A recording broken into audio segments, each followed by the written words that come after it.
If you love high-end Christmas decor but don't love the price tag, you are in the right place. Today I'm sharing my absolute top 25 best high-end Christmas decor DIYs that are on a budget, all inspired by Pottery Barn McGee Co. Look for less designs. Some of these DIYs may look familiar if you've been here for a while, but if you're new here, this video is such a treat. I've gathered my favorite Christmas decor projects that give you that designer, cozy high-end look without spending a fortune. This is also my last Christmas DIY video of the year. I do have few more videos coming before the end of the year, but this one officially wraps up my Christmas DIY season, and I couldn't think of a better way to do it than with my very best projects all in one place. If you enjoy budget-friendly Pottery Barn Dupes, McGee Co inspired decor and easy high-end DIY ideas, make sure to subscribe, give this video a thumbs up, and let me know in the comments which DIY is your favorite. Thanks so much for being here, for supporting my channel, and for DIYing alongside me this season. I'm wishing you and your family the happiest holidays and a very Merry Christmas.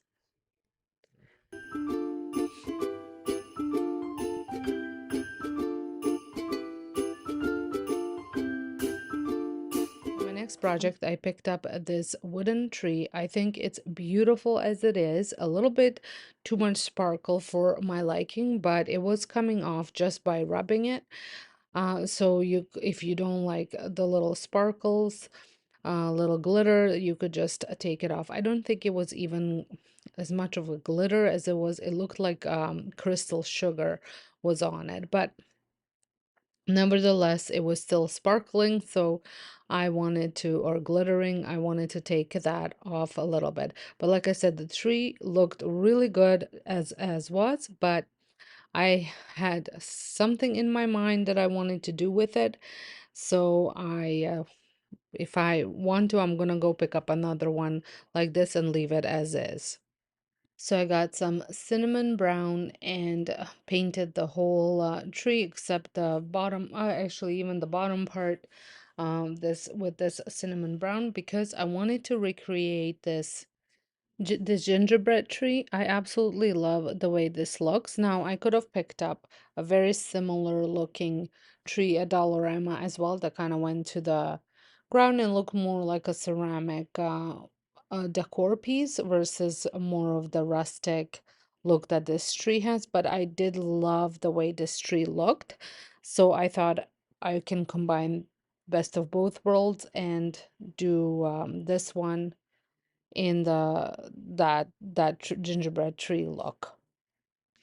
It did only need one coat of paint to cover it all. And then once the paint fully dried, I went in with some puff paint and created a design. I found that this was so much fun to create, and I absolutely enjoyed making this project so much so that I am thinking about going and getting some more things to add the puff paint to.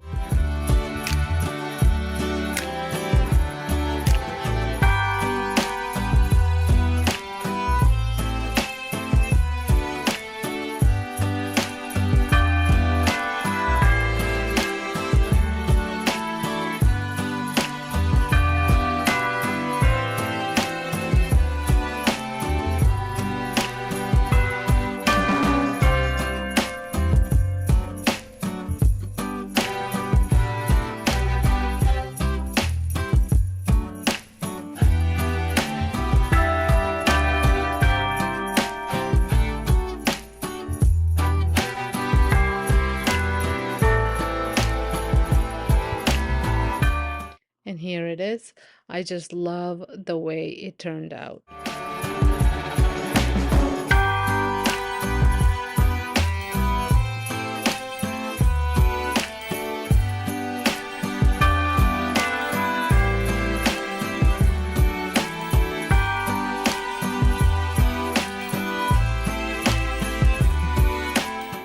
For the very first DIY, you are going to need some oranges as well as baking sheet lined with some racks, or you can just put your oranges straight onto the rack. And we are going to be recreating these orange slices from McGee Co. And as you can see, the set of 12 of them is $22. I had picked up my oranges. They were $1.77 a pound, and this was just under $5, and it gave me double the amount.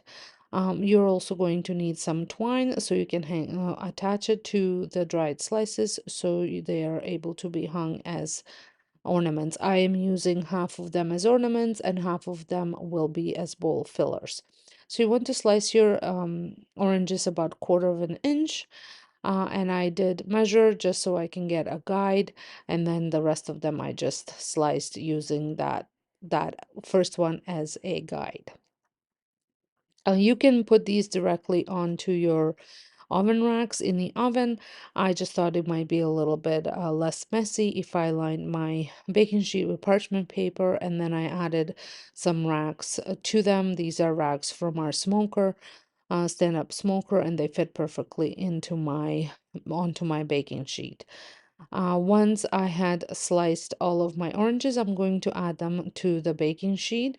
Now you want to preheat your oven to 200 degrees Fahrenheit. Mine KitchenAid Pro Style oven did not have a 200 bake setting, but it did have a warming setting and proofing setting, and warming setting is at 200, so that is what I turned on for mine.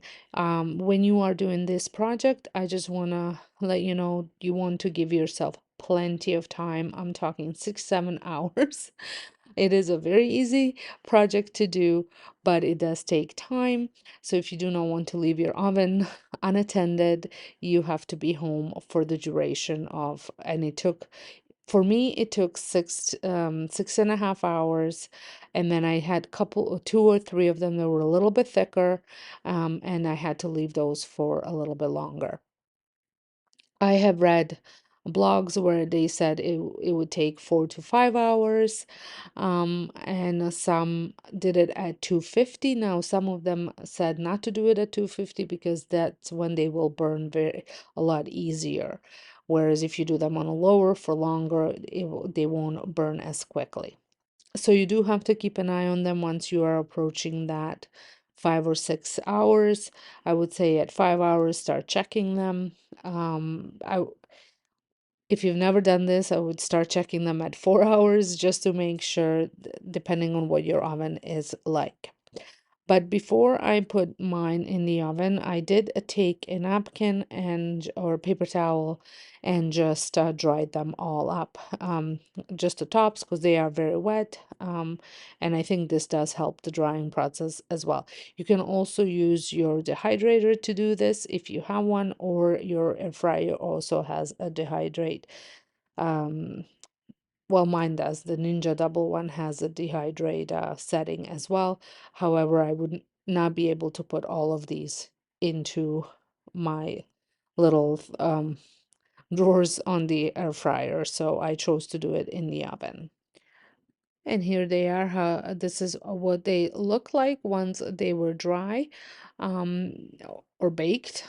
I did read somewhere that you could sprinkle right when they come out and they're hot. You could sprinkle some powdered sugar onto them, and they will give them a shiny look. However, I was a little bit afraid of doing that for storage purposes, that it might create some mold.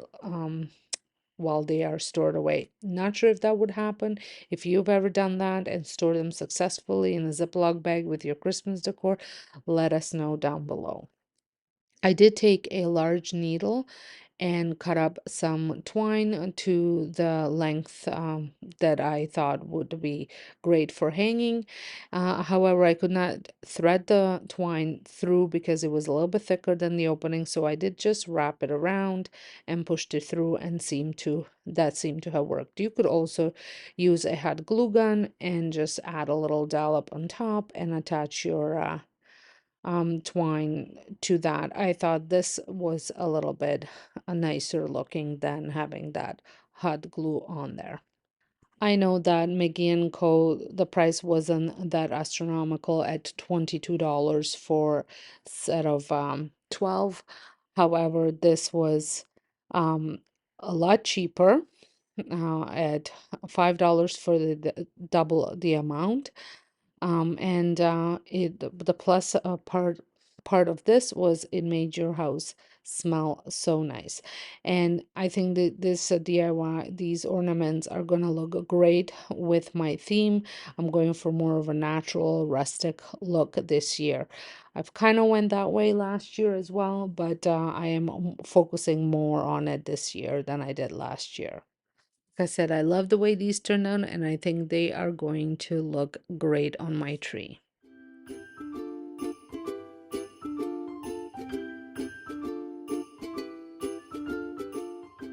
For my next DIY, I couldn't believe my luck when I saw these three bells on Facebook Marketplace for $10. I was very excited and knew exactly what I wanted to do with them. McGee Co. in their catalog has these three rattan bells for $188. And as soon as I saw these, I knew exactly what I was going to do with them. They did, as you can see, they're red, they're not very attractive looking, and they smelled really, really bad. So I did take them the rusty wire off, and then I ended up giving them a good cleaning to get rid of the smell. For the paint, I did go with a chalk paint in the Annie Sloan Old Ochre, just because it is a beige paint. That was the only reason why I'm using it. I've had it for a while. It is kind of starting to get thick, meaning I need to use it up, so I don't have to add too much water to it.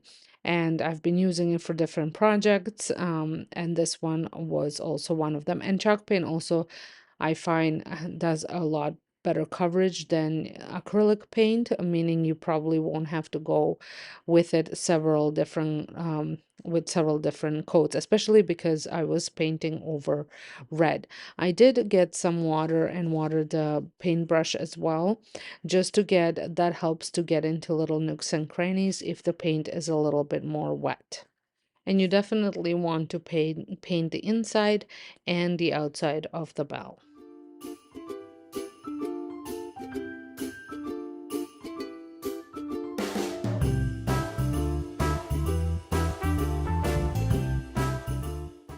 Once all the three bells were painted and they had some time to dry, I went in with some brown and then also added a little bit more of this old ochre to it, and some water, and I just dabbed it with some paper towel, water, and then into the brown paint, and just to add a little bit of depth to the paint, and so it's not so beige. And you want to blend until it looks like it's always been there.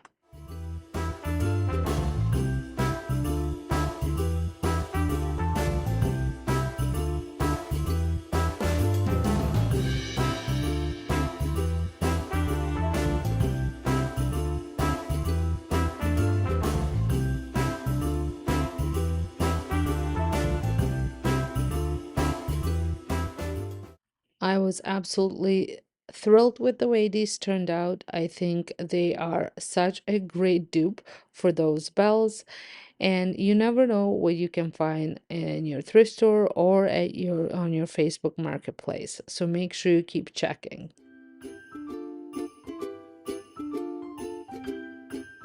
For your next DIY, this can be absolutely free depending on what you have at home on hand.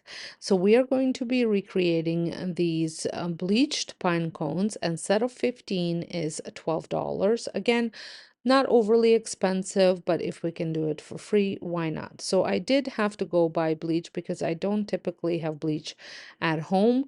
Um, I just buy it when I need it and usually use it all up. So you're gonna need something to soak your pine cones in, and I have a variety of styles of pine cones and sizes. And you are also going to have to give yourself time because this took 24 hours plus some drying time. So pretty much 2 day, almost 2 days worth of DIYing. Again, not something that is very involving, and this one you could leave unattended if you wanted to. But for this, you will need also some water. and it will be 2 parts water to 1 part bleach. And then if you saw me trying to fit that plate, and you will need something that will keep the pine cones submerged so they don't pop up, so something heavy to put on top. And this goes without saying that if you are, whenever you're working with bleach, make sure you are very careful so you don't get your clothes bleached or wear clothes that you don't care if they do get bleached. Cover your work area and make sure you wash your hands thoroughly after working with bleach, because that can linger on your hands for a while, and if you touch something, it will bleach it instantly. I did stir them a little bit just to mix them up, just so that way I feel like all of it was covered up with this mixture. And then I add in my plate, and I did leave this out on my deck on top of the fire pit so the dogs wouldn't knock it down. And this is what they looked like once I had took them out 24 hours later. As you can see, some the smaller ones were almost white, some of the bigger ones not so much. I did end up putting them in the oven for about 4 hours at the 200 setting, and then they opened up while they were there. This just speeded up the process of drying. You can also leave them to air dry. And as you can see, the ones that looked brown, once I took them out, were actually a lot more bleached than the smaller ones that were completely white once they came out. I absolutely love the way this turned out. I think it's going to be such a great bowl filler, and it's going to also look great mixed in with just some regular pine cones. Next year was also another one that was very inexpensive to do. I had this frame at home from a different project, but it is from Dollar Tree, so you can pick it up for $1.50 in Canada or $1.25 in US. You can use any frame you want. There is no it's a look for less, right? So anything you have at home. And we are going to be recreating this look. It is a holiday tree art for $42. Now I am going to do my own spin on it, but that was an inspiration piece for me. So if I was to do that one, I would have just left the frame as is, or would have tried to find a frame that had a little bit of a thicker border. But I'm going to make this more suitable for my decor in the area that I'm planning on using it. So I used the metallic gold spray paint just to give it some color, and I'm not doing like 100% coverage. I do want some of that black to show through. So once this frame had dried, so once this frame has dried, or I should say while it was drying, I went ahead and created some of my own art to use. And I use Canva to do so, and I will actually include it down in the description box for free if you want to use any of it. You can download it and use it yourself. So as you saw, I created a vintage Christmas tree and some of the Nutcracker music notes. So I am going to be using the Nutcracker music notes for my frame. And for this DIY, I might create another one with that Christmas tree. And I don't know if you saw my DIY that I did for fall, where I used a print that I printed and I added Mod Podge so it looked like it was painted. So you could totally do that on the Christmas tree as well. I wouldn't necessarily do it on here, but hey, you can do whatever you want if that's what you want to do. So I'm just cutting out here because the way I printed it, the burnt looks, I just wanted to cut that out. It's gonna go on the back of the cardboard, so I didn't want that white to be there.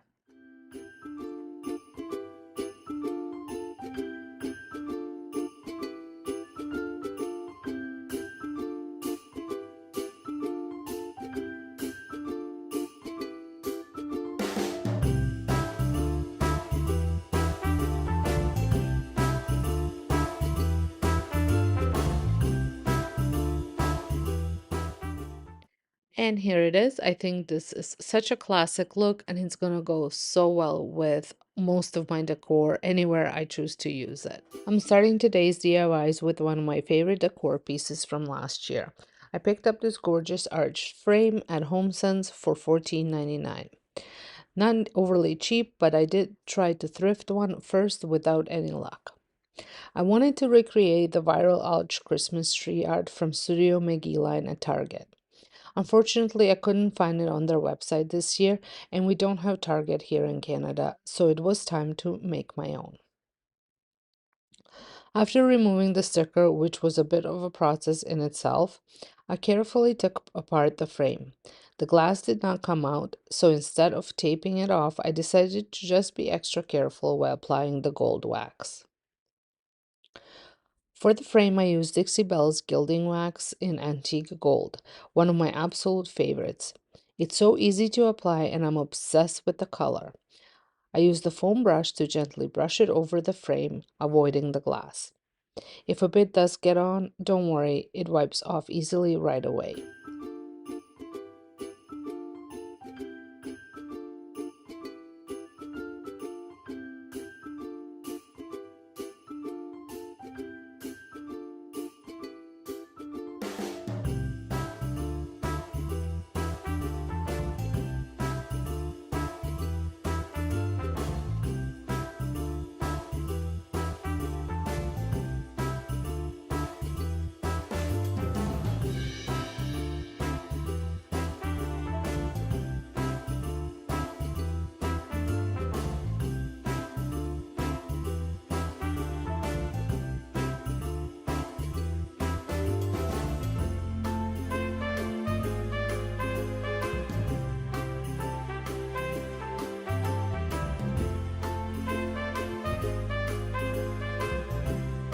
I also let some of the original black finish peek through to give it that aged antique look I love.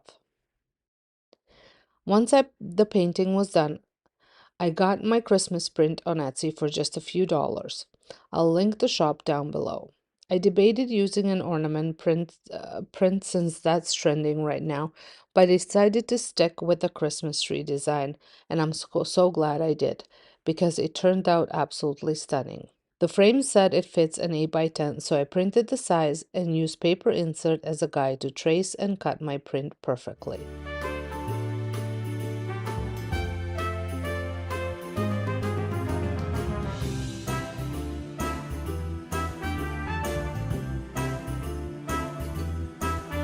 And what do you guys think? I think it turned out absolutely beautiful.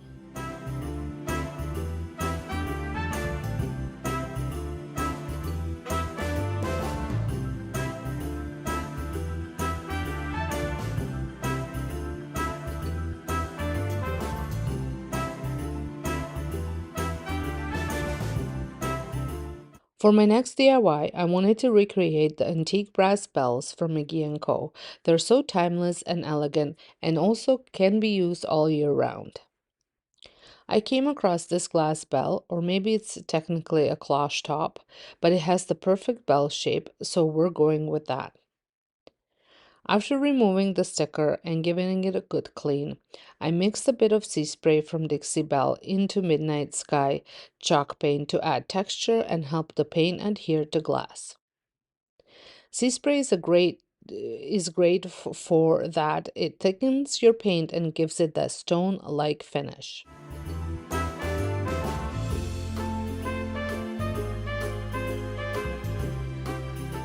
I applied one coat of the mix and let it dry fully.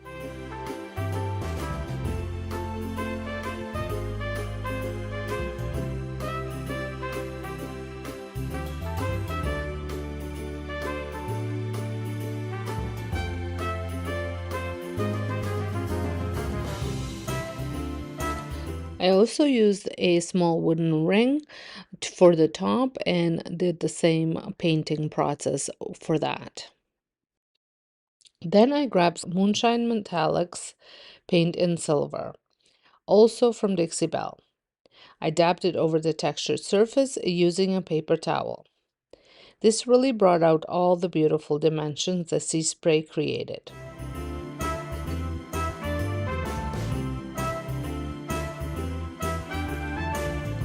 and it was also my very first time using this paint, and I have to say I'm impressed. To tie everything together, I lightly added some milk chocolate chalk paint for depth.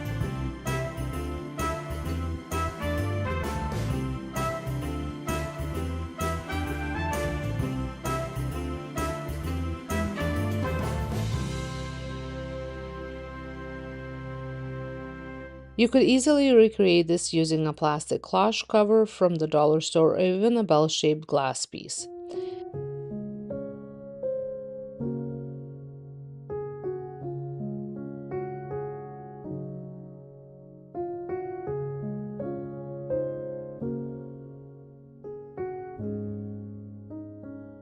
The final look mimics the high-end antique brass feel perfectly. Then I repeated the same process on that ring.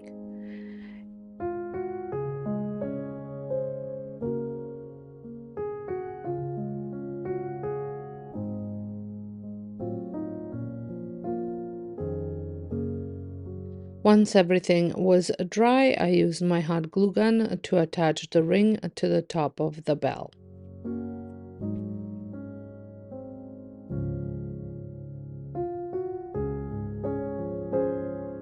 Add a pretty ribbon and it's ready to shine in your holiday decor. If you're enjoying these Pottery Barn and McGee Co inspired projects so far, don't forget to give this video a thumbs up. It really helps my channel and it lets me know you love these look for less holiday decor ideas. And if you haven't pressed that subscribe button, what are you waiting for? Next up, I recently thrifted a bag of small nutcrackers and had a few ideas floating around for them. For this one, I took it outside and gave it a coat of dark walnut spray. My black spray quit working. The can is full, but the spray just won't cooperate. So I went the next darkest option I had. I just wanted a dark base, and once it dried, I brushed antique gold gilding wax again all over it. The transformation was amazing. You could easily do the same with Dollar Tree nutcrackers, even if they're painted already. The gold over a dark base gives such a high-end look for just a few dollars.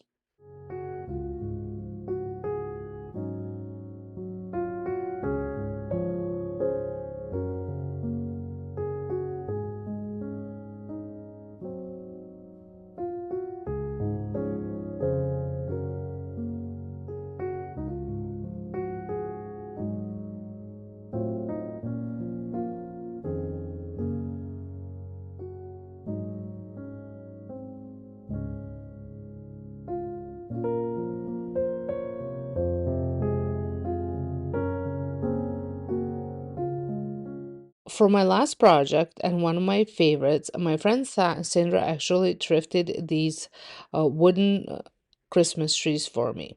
The large one was $2.99 and the smaller one was $1.90, and the smaller ones were $1.99 each. I was inspired by the crate and barrel wooden Christmas tree, but I wanted mine a bit lighter.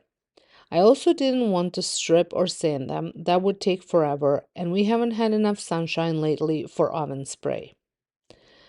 So instead, I painted them in burlap chalk paint, just one coat.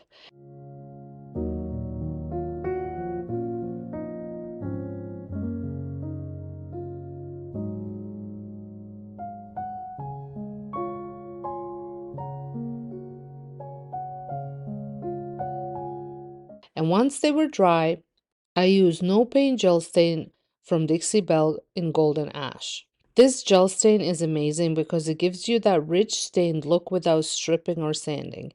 I applied it with a chip brush, let it sit for a few minutes, and then wiped it back with paper towel, though a rack works even better. It revealed the most beautiful wood finish. I repeated the process on the bottom.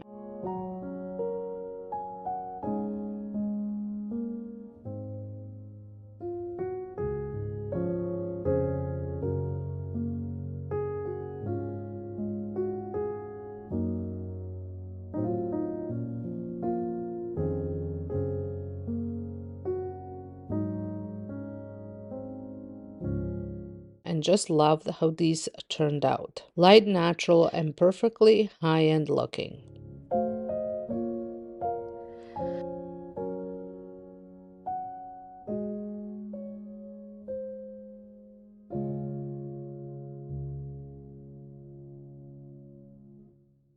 Today we are starting with these two deers.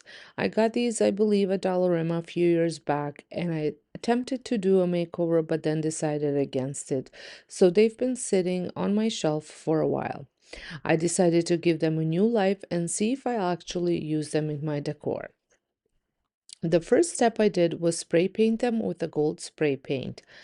I wasn't looking for a full coverage, just enough for a base coat, and I'm using metallic gold. When spray painting, make sure to use short bursts so you don't get pooling or dripping. You can find decorative deers now in almost every store and in every color, but they can get pretty pricey. Since I already had these, why not give them a makeover to fit my style?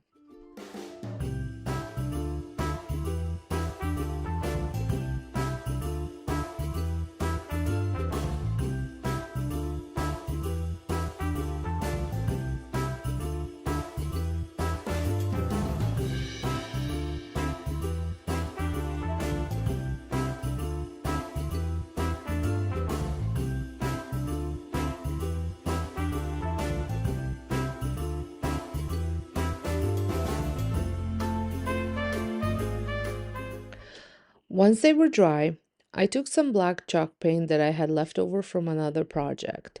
Using a wet paper towel, I dabbed and blended it into the body to give that antique finish, kind of that dented, worn look.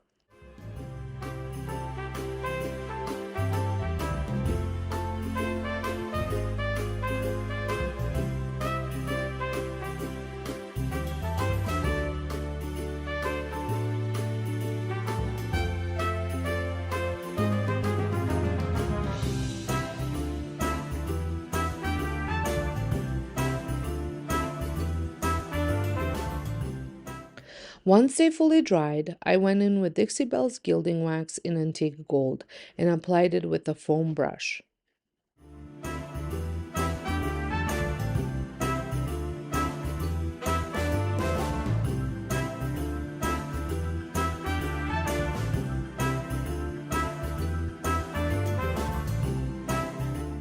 Here's the difference between one with gilding wax and one without. You can really see the depth and warmth it adds. Then I repeated the same process for the second deer, and here is how they turned out. I think they look so much better now and fit my decor beautifully. If you are enjoying these high-end Christmas decor dupes, make sure to give this video a thumbs up. It really helps my channel grow and lets me know you like to see more easy Christmas DIYs like this one. And if you're new here, don't forget to subscribe so you don't miss the rest of my Christmas decorating ideas coming your way this season. I picked up this sleigh from Dollarama for $4. At the moment I saw it, I instantly knew what direction I wanted to take it in. My inspiration came from the beautiful McGee Co mini sleigh. Mine is definitely bigger and shaped a bit differently, but we're absolutely going to give it the same high-end rattan style vibe. My original plan was to give it a base coat of spray paint in nutmeg. But when I took it outside, I realized I didn't have enough left in the can, so we pivoted. Instead, I used Dixie Belle Silk All-in-One paint in the color Sandcastle. This paint already has primer and top coat built in, so it gives such a nice coverage. I painted the entire sleigh inside, outside, top, bottom.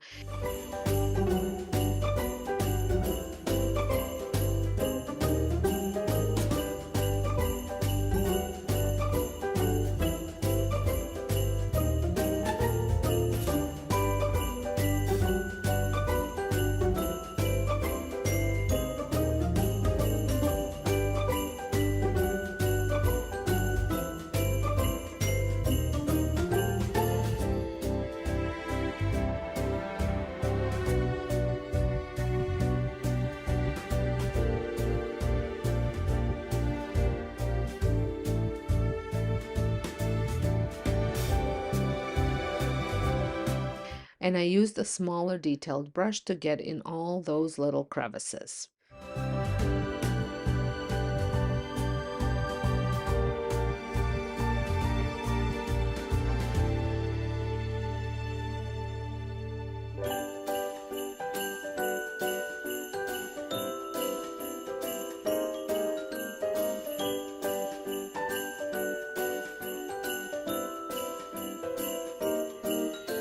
Once it dried, you could still see just a bit of the red peeking through as it is the most difficult color to cover. And if that bothers you, feel free to add another coat. But I decided to move straight into adding depth with any Sloan dark wax, which works exactly like antiquing wax. Using a small chip brush, I brushed the wax on using back and forth strokes instead of buffing it in. This gives it a more natural woven wood look, almost like faux rattan.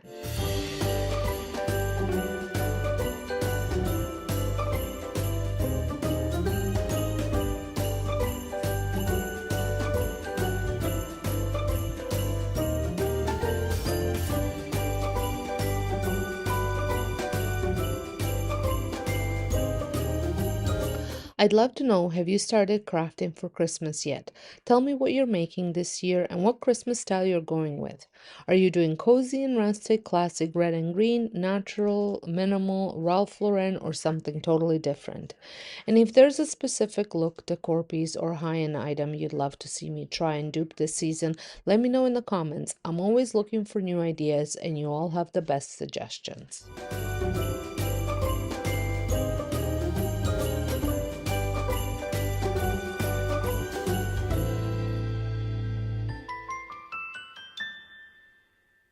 I loved how this finish turned out.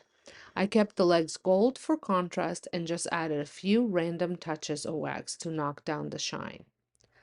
To style it, I added some Norfolk pine stems and these adorable wax melts from Dollar Tree, so it smells amazing in my entryway. Hold up, I am on my way, I'm in motion.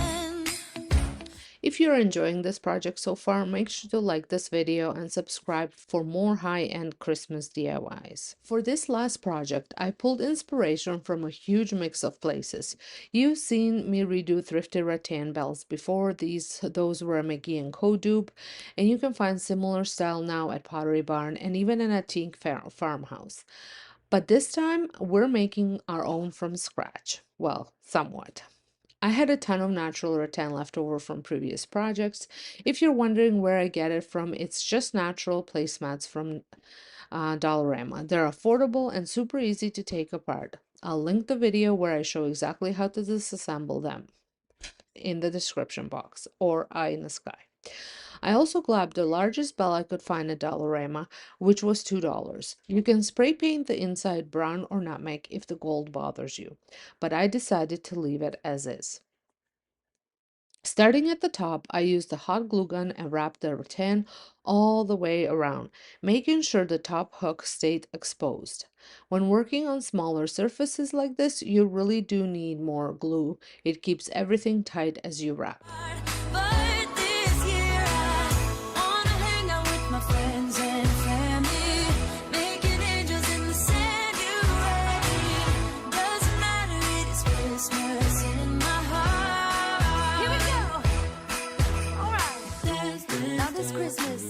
We're gonna dance.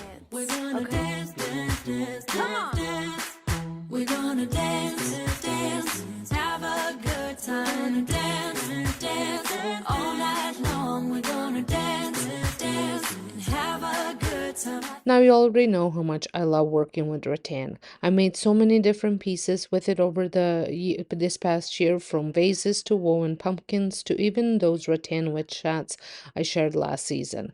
It's one of my favorite materials because it instantly gives you that warm, organic, high-end designer look without the high-end price. Anytime I have leftover rattan from a project, I stash it away because I always find a way to use it again.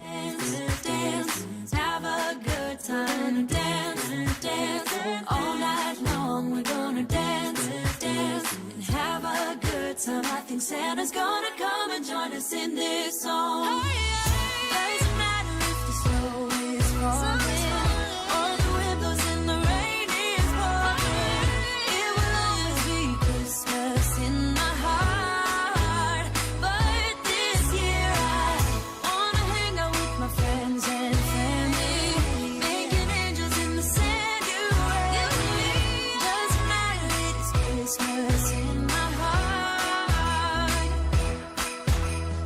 Once I reached the bottom, I wrapped the rattan slightly over the edges so no gold was peeking through.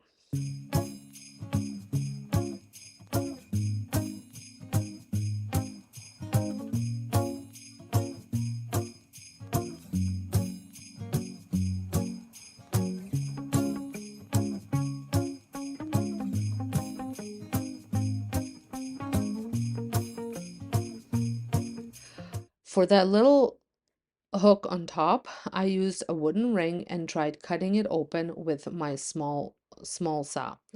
It did break, but I was able to glue it back together and thread it through the hook or the loop.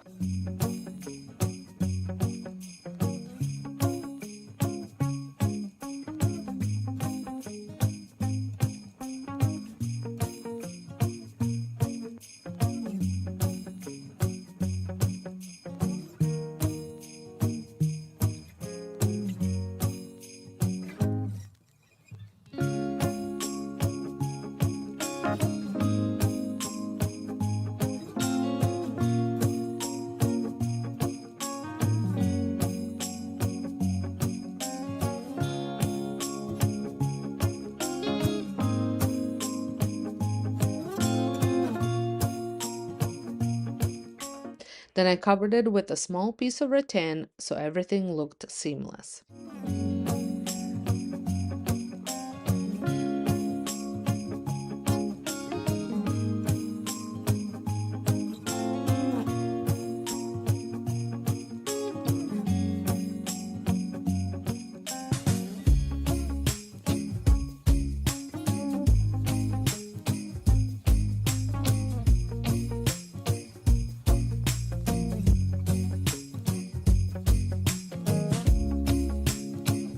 After everything dried, I used a lighter to burn off any loose fibers or glue strings.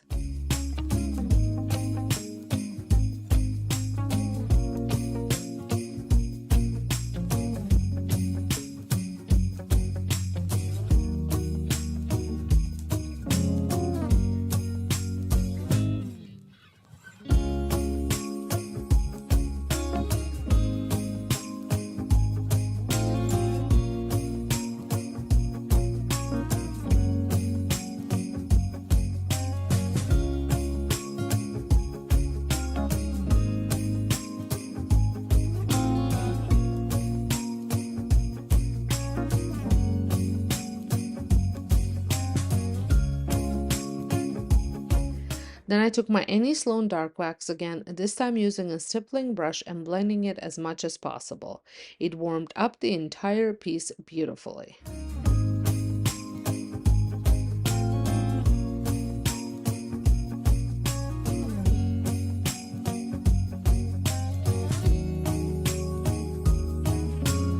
You've definitely seen me reach for dark wax a lot. It's one of my secret weapons for aging and warming up almost any piece. I use it on wood, faux rattan, painted surfaces, on bells, basically anything that needs a little depth or that vintage time-worn look. You can brush it on for a dramatic effect or blend it in softly for a more subtle finish. It just transforms everything and brings so much dimension to these DIYs.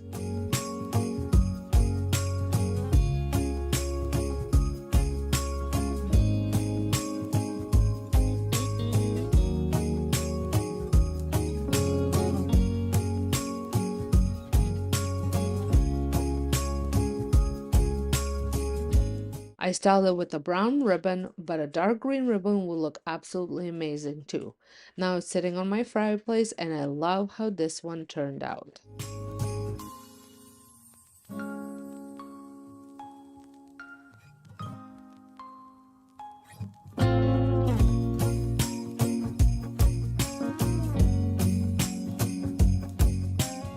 The first project I'm working on is something I wanted to create for a very long time.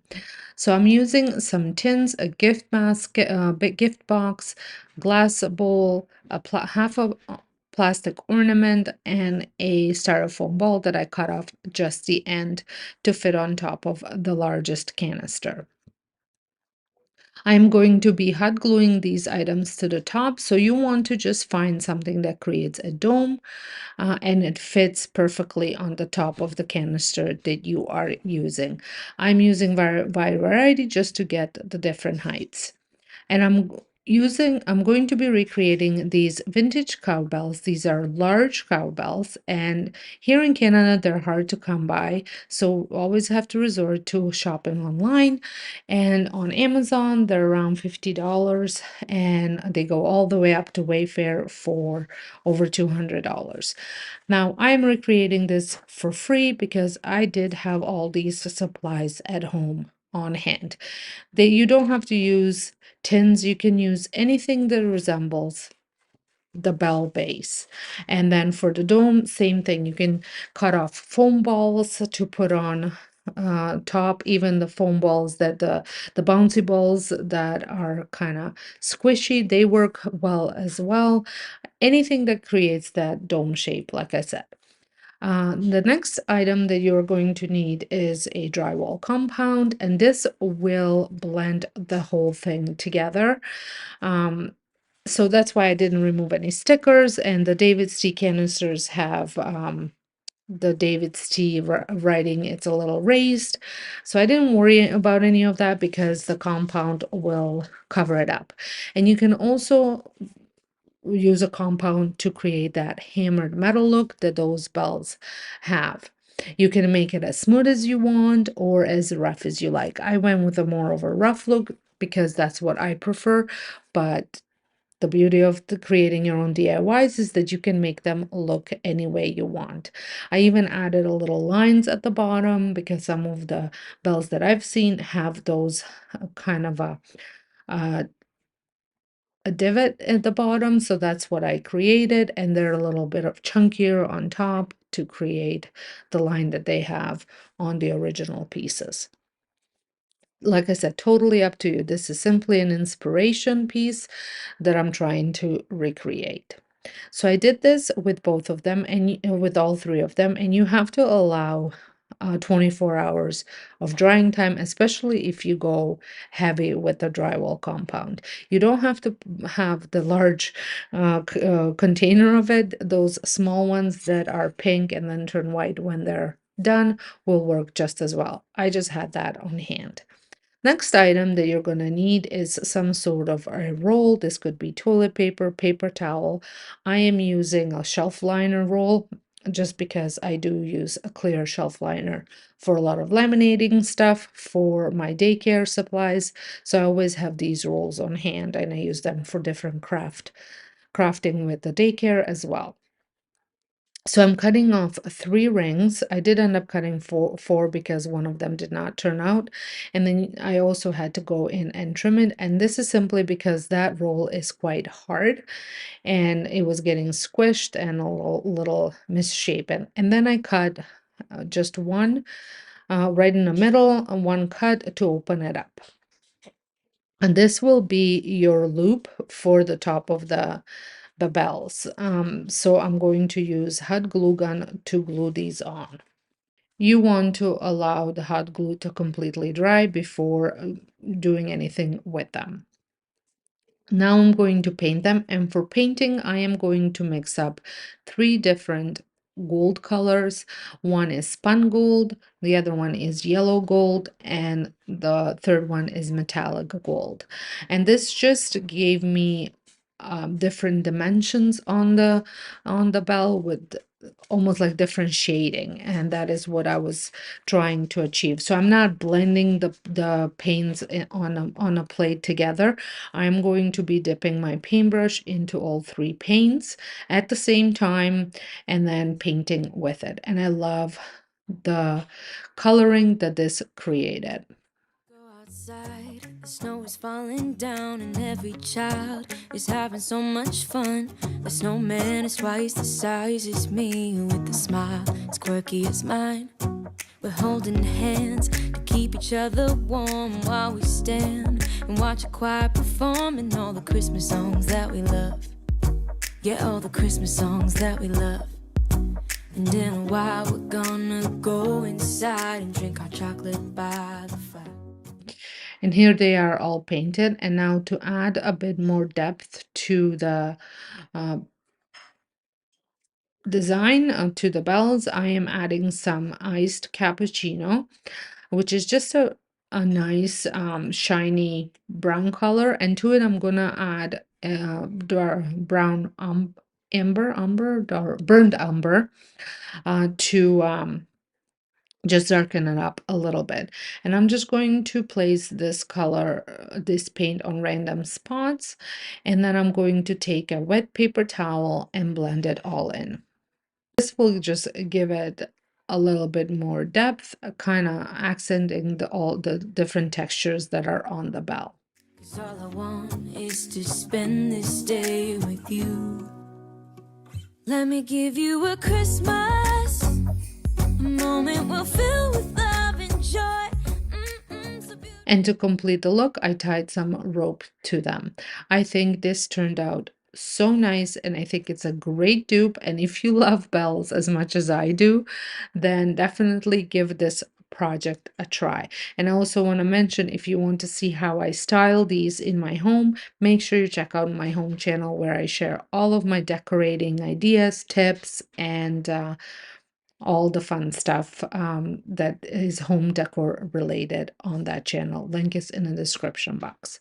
For my next project, we are going to be making some ribbons. This is simply for the convenience, not necessarily saving money, although I am saving money because I've had the supplies on hand. And the one thing that's really popular is a linen ribbon this year. Amazon does have a great selection of them, and they're not overly priced. As you can see, a spool of it is $17.99 on Amazon Canada. Sure, it's cheaper on US site. I've had this linen curtain in my stash. I've been using it for different projects throughout the year. So I wanted to just cut up a couple ribbons for my front tree, which I totally changed the look of it this year. And I'm very excited with the way it's looking. And this ribbon was a great addition to it. So you want to cut out strips in the width that you would like your ribbon to look like. And once you have it cut out, you want to fringe the ends, so that way it creates that fringed look that those ribbons have. You can cut this ribbon as wide as you want, especially if you're making bows for the tree, or you can cut them real narrow to tie your ornaments onto the tree with. The choice is yours. And I just love the fact that I can customize this as to anything that I need it for. And you can make a ribbon out of velvet, out of any kind of a easy flowing material that you have on hand, any fabric that you have on hand. If you want to reuse some of that fabric that you may be just having laying around your house. I like making pillowcases out of curtain fabrics. I like just for decorations, obviously. They're great. You can even make tree skirts with random fabric. It's really versatile what you can make out of, and it's free. Kissing on a mistletoe, baby, with you. I don't need any presents as long as I spend this day with you. So beautiful, kissing on a mistletoe, baby, with you. Ooh. I'm making plans for what we're gonna do. I feel so blessed that I can be with you. 'Cause God knows. To add these ribbons to my tree, I took some crafting wire and I thread it through the loop, and then I'm going to use the ends to wrap it around the tree branches. I've been longing for you, just wanna hold you close. You know the stars are shining just for you. Let's take a walk and we can follow the moonlight till we reach a place we can stay. Maybe kiss a bit and dream away. And in a while we're gonna go inside and drink our chocolate. I absolutely love the way this ribbon looks on my tree, and as you can see, it's sitting right next door to my few DIYs ago ornaments that I've made. Cause all I want is to spend this day with you. Now, to add even more twinkle to my DIYs, I'm going to be recreating these LED faux branches from Pottery Barn. These are quite expensive for set of 6. I will be creating set of 4 just because I did not need 6 of them. I was thinking of painting the branches black, but then I decided just to leave them as they are. They are just clippings from my garden. And then I'm also going to use some lighting. I picked these lights, LED lights from Dollarama for 250. They are on a timer as well. So I thought that's a great thing because I can just place them, turn them on, and forget about them.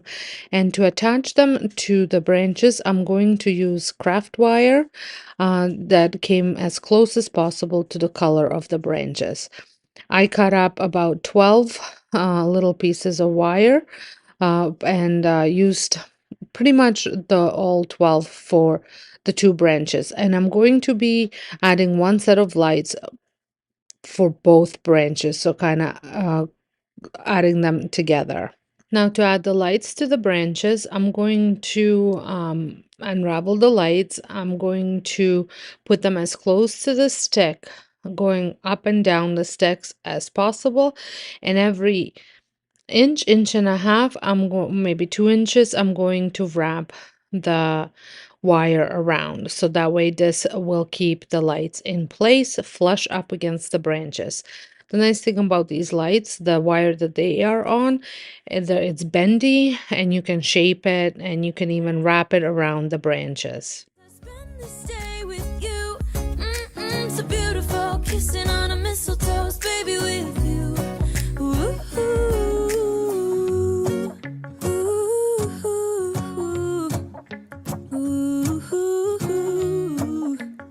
ooh. And in a while we're gonna go inside and drink our chocolate. Now, when I get close to the end of the first stick, I'm not going all the way down because it's not necessary. Because that's going to be the part that's going to be submerged in a vase. Now, if you wanted to put these in a clear vase and you still wanted the inside of the vase to be lit up, then I would just continue all the way to the bottom, but then you might not have enough for the second one. So I would just go back up again and rewrap the whole branch and then just do a separate light for the next branch. I am, however, going to just use them in my vases along with my the greenery stems that I have, just to add a little bit of lighting to the vase. So I didn't need to go all the way to the bottom. And then I repeat the same way of attaching the lights to the second branch as I did with the first branch.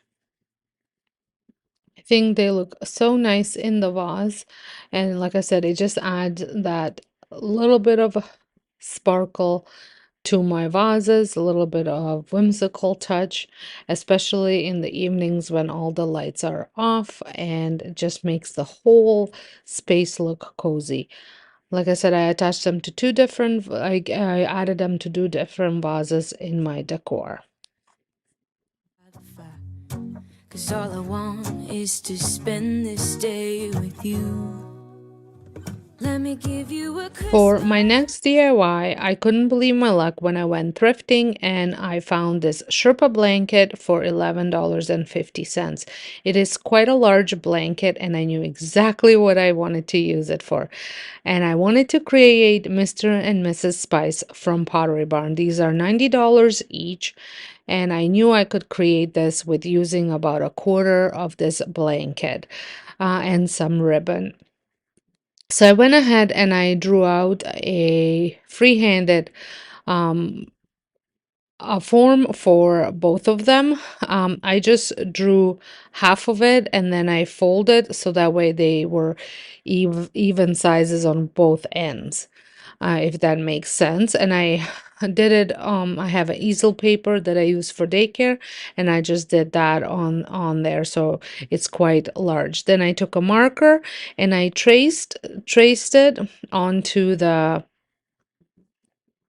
the blanket, and the other side of the blanket is just fleece, whereas this is Sherpa, and I used both of them. So one side is fleece and the other one is Sherpa, even on the pillows. Now there are several different ways that you can put this pillow together. I am probably showing you the easiest. Well, anyways, for me it's the easiest. So you can cut out the forms and sew the pillowcases together. I do not know how to sew using a sewing machine. My mom is on vacation, so that probably would have been the easiest way for me to do, is to get her to sew the pillows together and just leaving a slit so I can stuff it, and then I would have hand stitched the closing. You could also hand stitch the whole thing, which I thought it was just going to be too much work for me. Again, everybody's different. You might find sewing to be a relaxing activity. I do not like to sew, or do I not? Or I can sew by hand because that's one thing that we learned in school. But I cannot sew using a machine. So, anyways, once I cut it out, I will be using a hot glue. If you've been around my channel for a while, I often use hot glue to um, create pillows because I do find for me it is the easiest way to do it. So you choose how you want to put this pillow together, is what I'm trying to say. But if you do choose to, I guess even sew it or hot glue it, do it inside out, so that way all your stitching and all your gluing is on the inside, not on the outside. And I left the side of his stomach, one of the sides of his stomach open, so that way I can stuff it with some pillow stuffing. And if you are using a hot glue to do this, use some sort of a tool to press the fabric down, because you will burn yourself. Or you could even flip it around, and the thicker side, like the Sherpa side, would have probably been a smarter side for me to press down on, as it was thicker. So I did burn myself a few times. So just be careful of that. So once it was done, you want to completely dry it, so that way when you're pulling it apart by flipping it inside out, outside in, you don't burn yourself. So I just did my Mr. Spice first, and then I went in and did my Mrs. Spice while Mr. Spice was drying. So once he was dry, I went ahead and I turned him inside out, or outside in. Moment we'll fill with love and joy. Loving so beautiful, kissing on a mistletoe, baby, with you, with you. I don't need any presents, as long as You want to go in there and push out all of his arms and feet and head, all of that out, so that way it's the right shape and it's not folded. Also check around and see if there's any holes that maybe came apart. I did find two, which is not a big deal. Just add a little bit of glue to it, so that way you close up the holes so your stuffing doesn't poke out. Before you stuff him, you do want to add your embellishments, like your eyes, your buttons, and the little designs on his arms like he has on the Pottery Barn website. Um, I don't know what I was doing here. I was trying to figure out the middle for the eyes. Now I use ribbon for this. You can use fabric, you can use felt, but for Mr. Spice, I did ribbons and a fabric for the eyes, and then for Mrs. Spice, I used just paint. Now, the reason why I ended up using paint for Mrs. Spice is because I wasn't loving how the hot glue was a little bit showing on the ribbons. And one way to avoid that is you can sew these in. You can also use fabric glue instead of the hot glue. That would probably be your best bet if you don't want to sew this on. If you are going to sew this, I would recommend that you do this before you put the bear together, so that way it's a little bit easier for you to sew just on the Sherpa side before you put the bottom side on, because then it's going to be hard to get the needle out if you have it closed. So that's just a little tip. You can either you can also is it embroider it like or is it cross stitch? Which one is it? I do not know. Let me know which one that is. Uh, all the designs as well, which I was contemplating to do. I know exactly what I'm talking about in my mind, but I do not know how to say it in English. But so I was planning on doing that, but then I just thought this would be a little bit easier, and I also didn't have all the necessary thread to do that. So I went ahead and I cut out some buttons, and then I also cut out I was going to use the eyes ribbons for the eyes, but then I saw that it was a little bit too small, so I went and I just got one of those fabric rolls from Dollar Tree and cut the eyes out of that.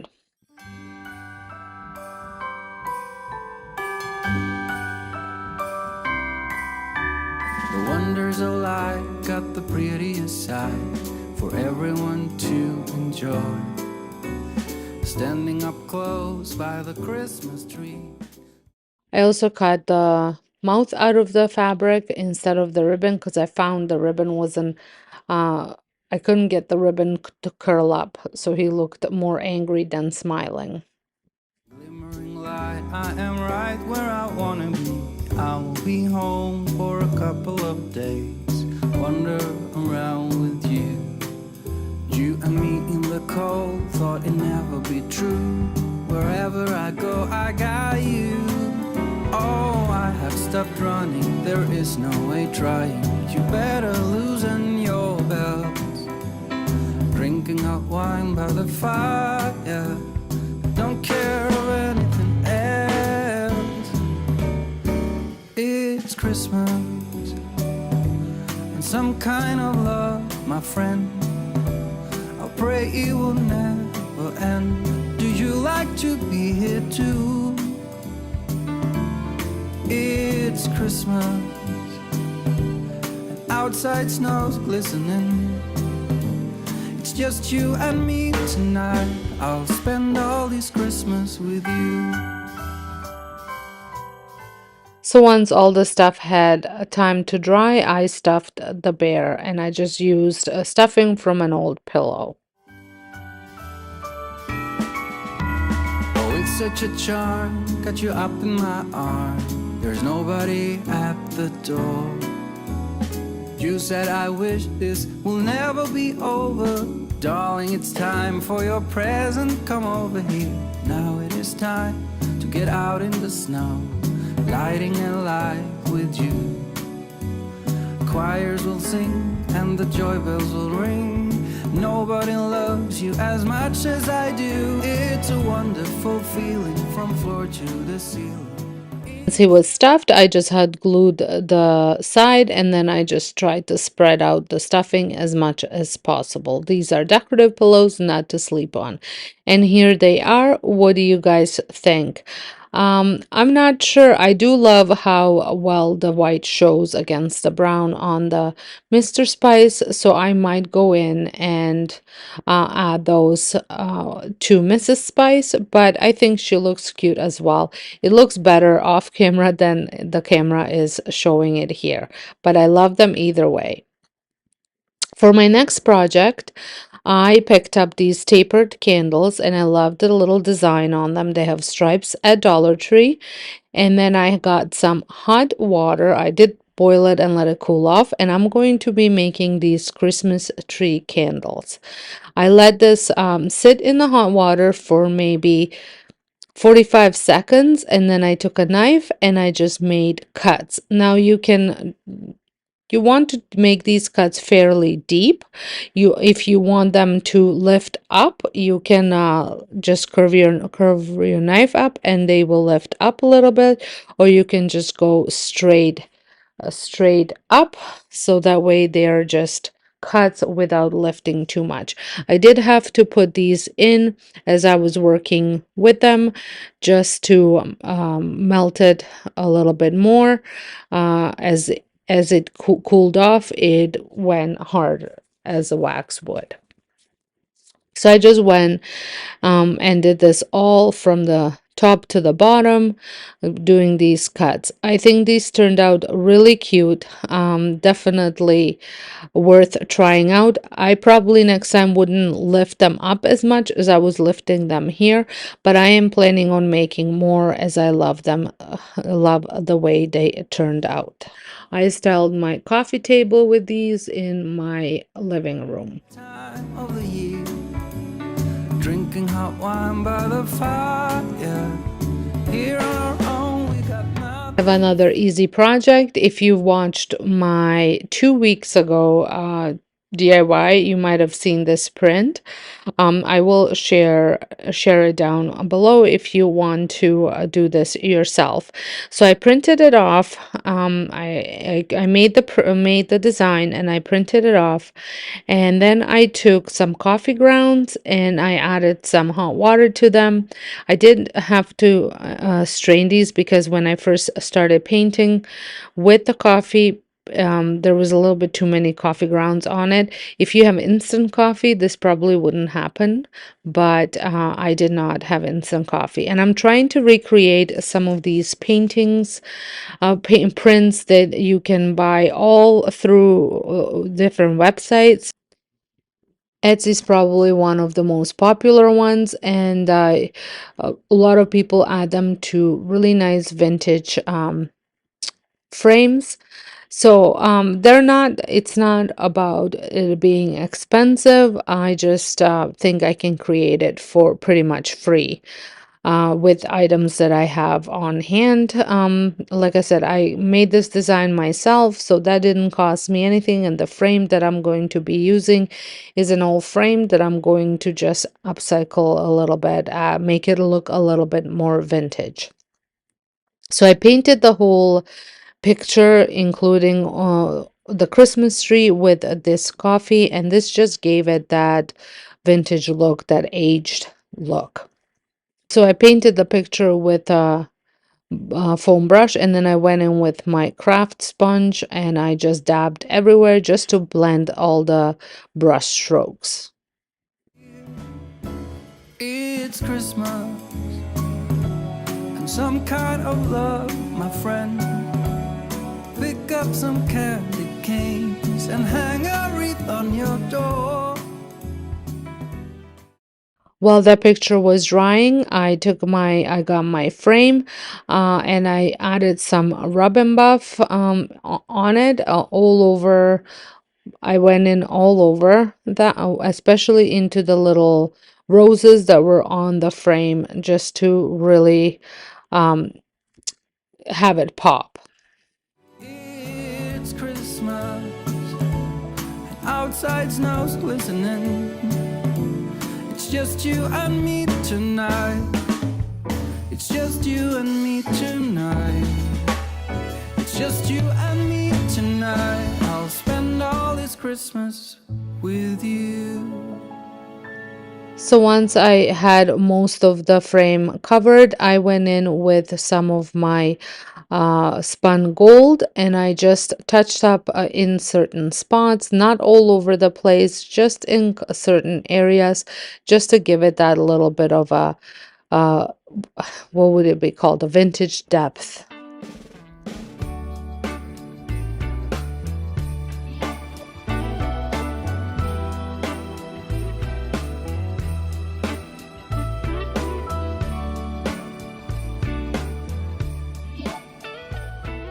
And then to finish the frame up, I added a little bit of black in just certain spots, and I just dabbed it on with my craft sponge, sort of to blend it in. And I did dab it into the paint, and then I dabbed it off onto the box just to so I don't have a big blob of paint.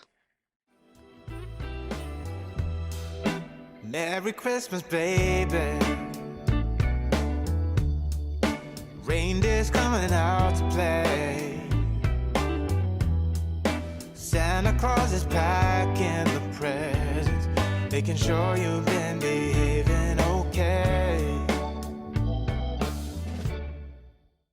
And then while the frame was drying, my picture was all dry, and I just went in with my hand and just rubbed off any of the coffee grounds that might have ended up there. They just fell right off. And then I took Mod Podge and I just brushed it over the tree area mostly, so it looks like it was an actual painting. The tree was actually painted on. Merry Christmas, honey. Yeah.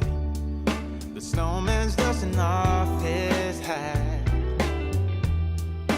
putting on the show for everybody to give him I think this is such a great way to add a vintage decor into your home without spending the money that some of these items might cost altogether. I'm starting today's dollar store Christmas DIYs 2025 with this Christmas tree cone I picked up at Dollarama for $4.75. You can totally use a styrofoam cone or even make one from cardstock, but I love the size and price of this one. For this Pottery Barn dupe, inspired by the lit birch tree that retails between $113 and $283, I needed wooden spoons from Dollarama. In total, I used 4 packs, 3 large and 1 small. I started by cutting the handles off the spoons and saving them for the future DIY projects or daycare crafts. Using hot glue, I glued each spoon onto the base of the cone with the pointy end downwards and the cut end facing upwards. Once I began gluing around the bottom, I quickly realized the spoons didn't sit right because of the plastic leather-like trim on the cone. So I removed one full row to make everything fit properly. You obviously won't have to do this part if you are using a styrofoam cone or you made your own. For the second row, I placed each new spoon where 2 bottom spoons met, slightly overlapping the tip so it created a beautiful layered effect.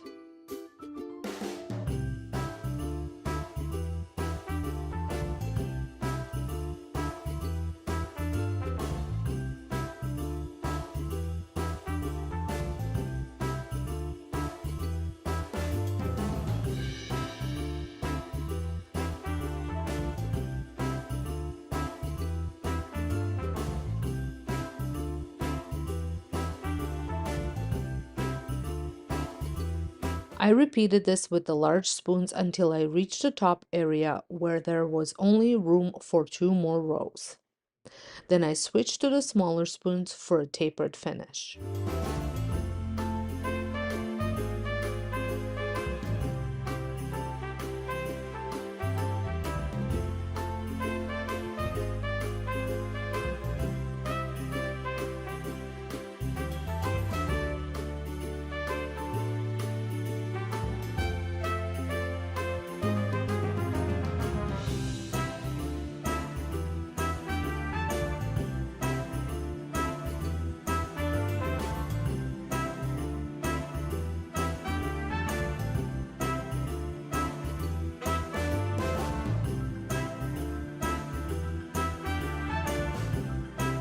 At the very top, I wrapped rope around the tip, hot gluing it in random spots to secure it.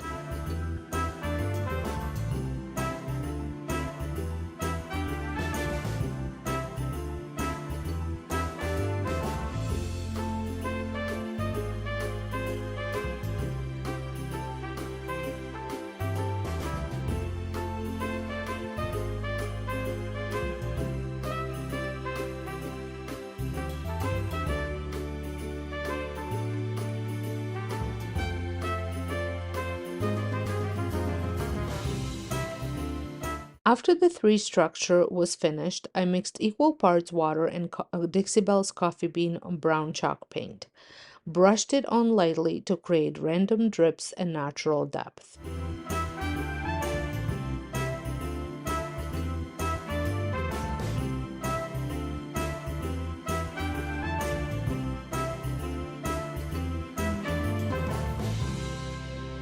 Once that dried, I used white wax to highlight each spoon, blending it as I went.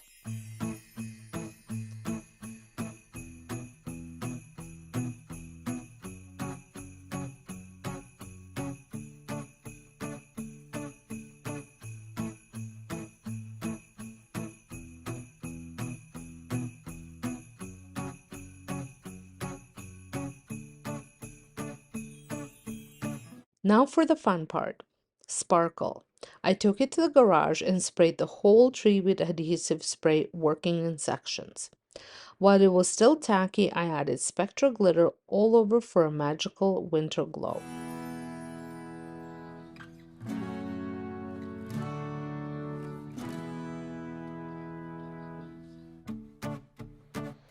To finish, I wrapped twinkling lights throughout the tree. And that's it. An almost 20-inch Pottery Barn lit birch tree dupe for about $20. Such a gorgeous look for so much less. And this tree is not only perfect for the holiday season, you can totally use it in your winter decor in January. If you loved this high-end dupe so far, don't forget to hit that like button. It really helps my channel. These are so popular this year is just some vintage prints inside a frame. I did print out this Christmas picture, Santa picture that I made, but it did not fit inside the frame. So I was debating what to do, and then Sandra had mentioned she had some fabric she wasn't using, and I thought this would be a perfect thing to use here. So I had picked up this frame from Value Village. It was $7.99. I actually love the frame and I didn't mind the print that was in there. So I am carefully going to remove it so I can reuse the frame and safely store the print so that way it doesn't get damaged, because I might be adding it back in and using it as part of my decor outside of Christmas. And for this, I was trying to kind of get the look, the inspiration for this project. It doesn't necessarily look the same, but an inspiration for this project was the same as the inspiration last DIY video I made with prints in it. I'm going to add it here just so you can see what I'm talking about. This obviously isn't an expensive piece at $20. It's very hard to find, and it's even harder if you don't have Target anywhere near you. So I decided to recreate another print because I did needed one more for my master bedroom.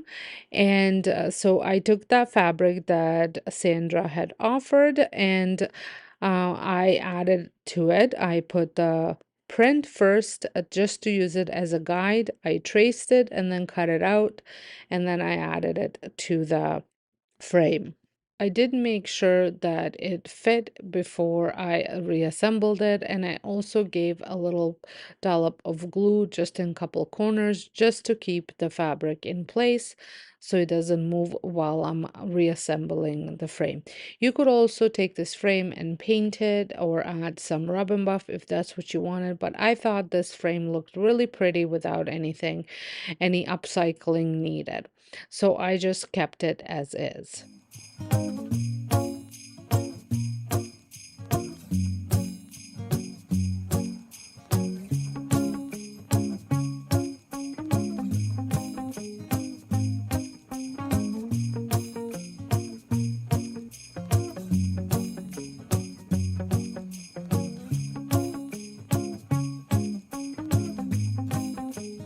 I have been obsessed with juniper berries this year, but they are impossible to find in my where I live.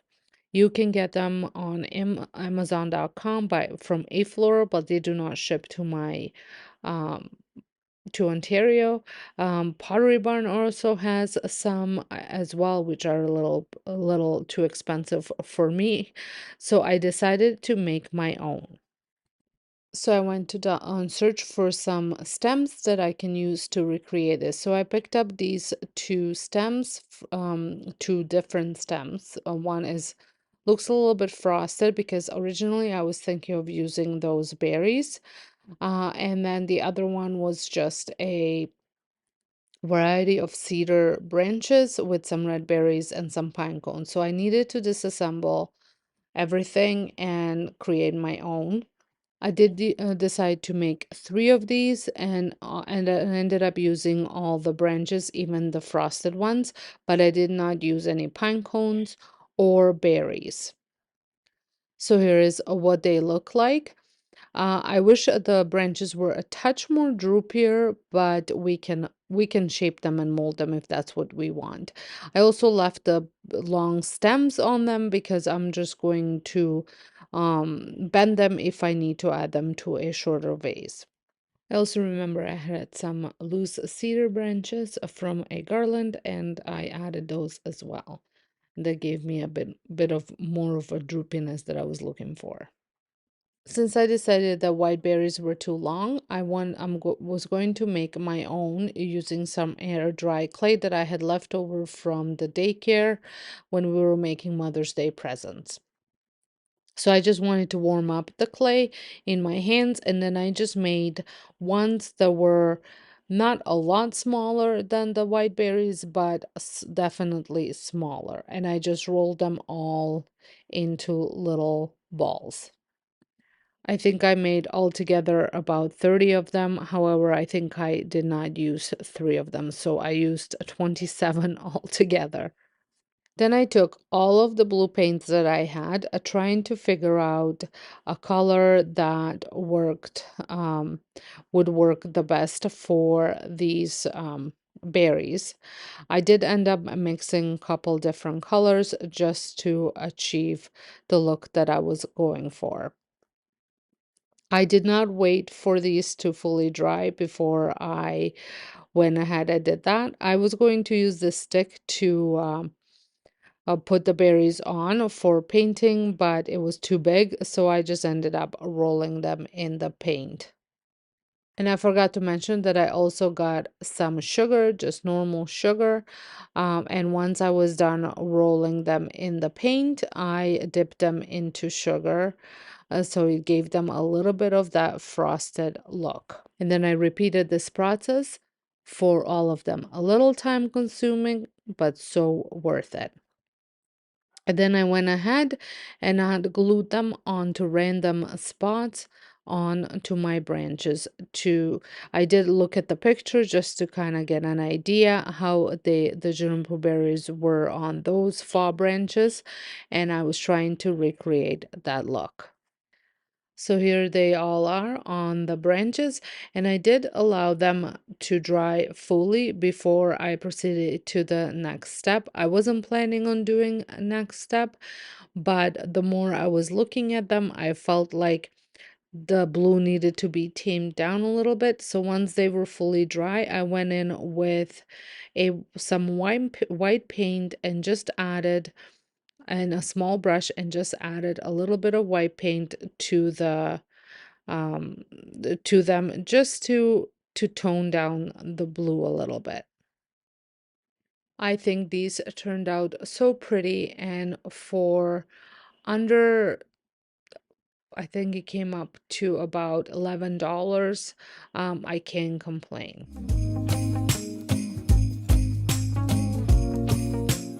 For my first DIY, I got a ton of bottle brush trees. Some I bought, some I had on hand, and also this board that I had on hand because we are going to be recreating this lit bottle brush tree centerpiece from Pottery Barn. It goes for about $183 as you saw.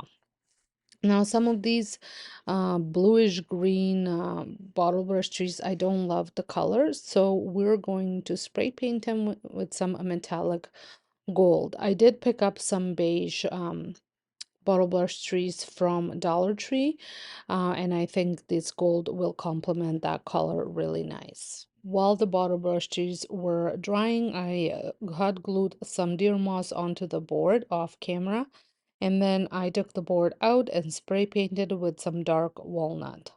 Now starts the fun part is hot gluing these trees to the board. So these are the beige trees that I picked up at like a taupe color at Dollar Tree. I absolutely love them. I thought that they looked quite high end. McGee Co even has ones that are a little bit sitting on like a pedestal. But they're pretty much look this exactly the same, and I picked up three of those. Then I had the rest of them on hand, and I just tried to add variety. The at Pottery Barn you can get all just gold, or you can get ones that have a variety of different colored bottle brush trees as well. So that was my inspiration for mine. Since these were the same, I had three of these that were the same color and the same size.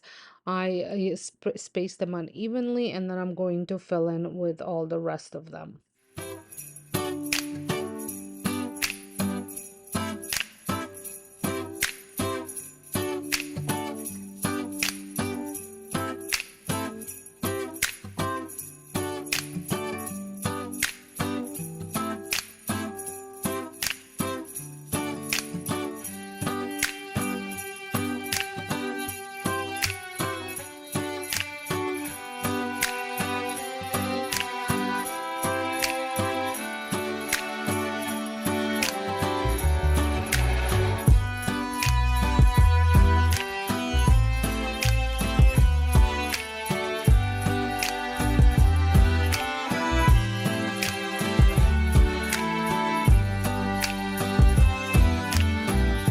Once they were all on, I added some small battery operated fairy lights to them.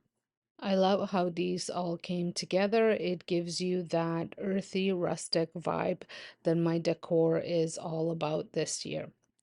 And if you want to see how I'm going to style with these, make sure you are subscribed to my home channel where I share all of my decorating videos.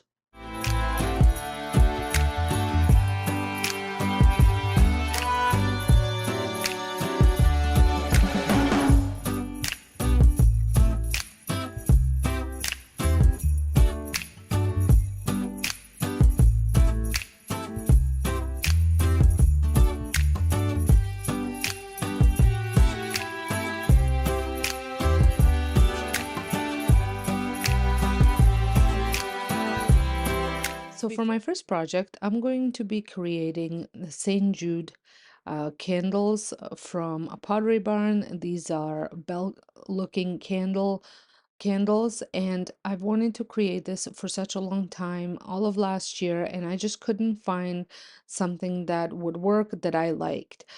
So when my friend asked me if I wanted these, I knew exactly what I'm going to use them for. And I'm also purchased two candles from Dollar Tree, although I should have purchased probably four more. And then I'm going to also add some essential oils to create that cozy winter Christmas scent. So the first thing that I did is I went ahead and I spray painted it. This it will just give me a quick and solid base for these candle holders, and I'm using a metallic gold spray paint to do this. Once the project had fully dried, I went in with a couple different paints just to create that vintage, almost like hammered look that those candles have. So I'm going to be using some metallic, some spun gold, some yellow gold, and then also a metallic cinnamon. And I think this will just give me that look that I'm going for. First, I tried to do it with a sponge brush, which worked okay. But then I went ahead and got my craft brush, craft foam sponge, not brush, and I wetted it, and that worked really, really well. started off with spun gold, but then I decided to add more colors to it and just blend it in together as I go. So added some yellow gold, and then later on I add some metallic cinnamon. By blending in all the three colors and plus the base color, it just gave me the depth, and it gave me that vintage hammered look that I was trying to achieve. I also wanted to take a moment to thank you all for giving me so much love on my last two videos. I truly, truly appreciate it, and I am so grateful that you guys are enjoying all of the DIYs that I have been creating. I have been having so much fun creating and even more fun decorating with them for Christmas, as I already started decorating my home. So once I completed one, I did repeat that on the lids as well as on the other jar. I just didn't want to bore you with it. And then while that was drying, I did melt the candles, just putting the candles into the pot of water and boiling the water, which melts the wax. And then I removed the wax strip and added it to my jar, making sure that there was some wax on the bottom of the jar, so that way that will act as a glue. And then I also used a stick just to wrap the wick around, so that way it stays in place. And then when I poured on the melted candle, because I always forget how much less is in there than what it actually looks like once it's solid. So this gave me about a quarter of the container of the jar of wax. So I did add a little bit from the other one as well. So that now I have two half full candle holders, which is okay. Next time, because I can always make more if I feel that I burn through it. I don't typically burn through candles a lot because I don't burn a lot of candles in my home anymore, but once in a while I do like to light it up for ambiance. We'll see how much of it I actually use it up. I did end up adding some of the essential oils. I added, well, a little bit more cinnamon than I anticipated because the drops weren't coming out, so I took the thing off of it. But it would be 2 drops of each, and it's cinnamon, pine needles, and orange, and it gives you a really cozy Christmas scent. So now I'm repeating the same process for the other jar, and like I said, I filled it about halfway and then I added the rest to the other jar. And then while that was setting, I wanted to do something for this tip of the jar lid. So I decided to wrap rope around it, and I used a little bit of hot glue to secure the first end of the rope, and then I went ahead and wrapped, adding dabs of hot glue along the way, so that way it just stays in place because it was narrow at the bottom and wider on the top.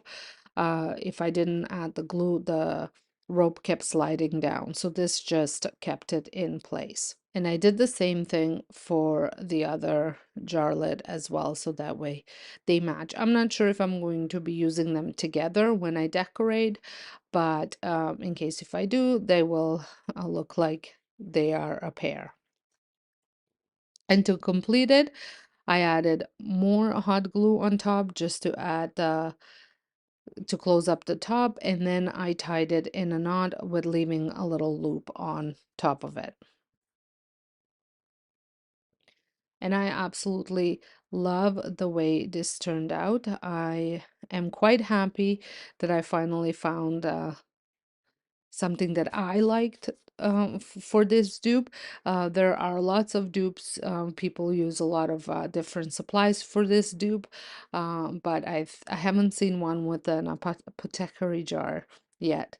So here's one for you guys. Let me know what you think. So for my next project, I use this very expensive wreath for an inspiration from Pottery Barn. And this one is a little bit smaller as I have, I think these are 10-inch round forms from Dollar Tree, but I needed a smaller one because I'm going to be using it on my home sign. I like to switch out the wreath that I use, and I needed one for there because I used the one that was originally there somewhere else in a house. So I went in my stash and I picked up all the berries that I had that were just for crafting. And then for the base, this you can't even see, but I wanted a bit of a solid base for the wreath. I use the pine needles, pine branches from Dollar Tree, and I just had glued them onto the wreath. Before I did that, I did take off some of the other branches off of a garland that I had just to use to add a bit of a different textures. I am pulling these long ones. I did not end up using these. And then I also get the pine cones and the berries all ready for my wreath assembly. So once I had all of my embellishments ready, it was time to assemble the wreath. So like I mentioned before, I'm going to hot glue the branches on. This will create a base for my wreath. It took 5 of these to cover the whole wreath. So once that was in place, I took a berry garland. This is a garland that I've had for probably about 20 some years.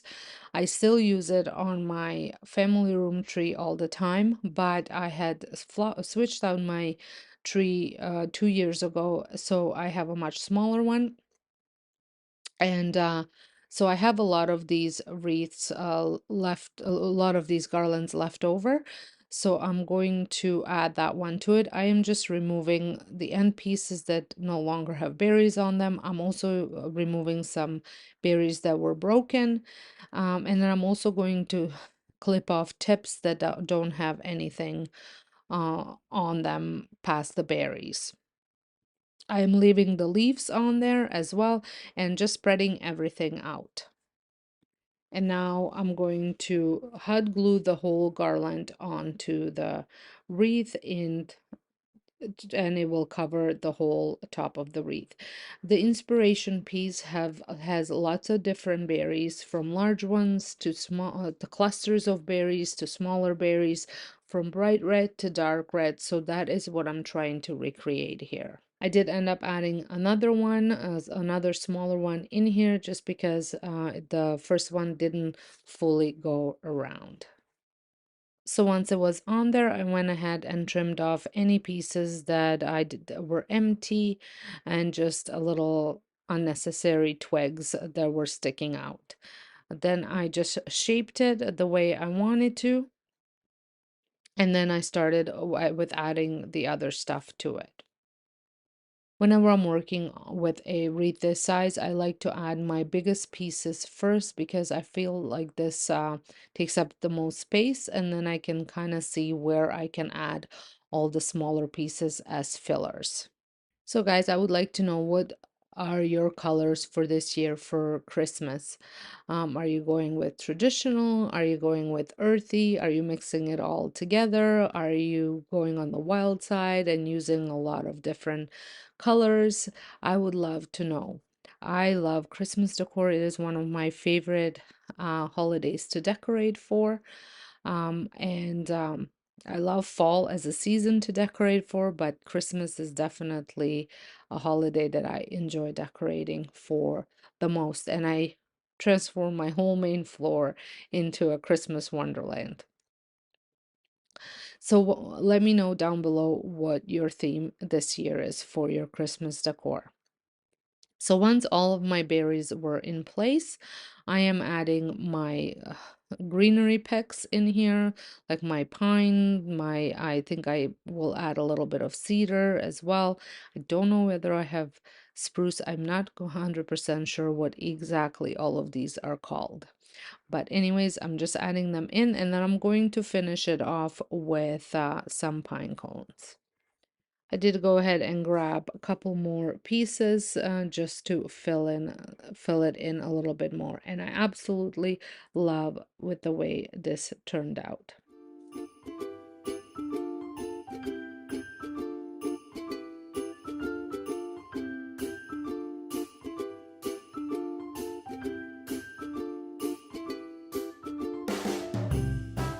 And now we are moving on to my wreath. This might be familiar to some of you that have been around for a while.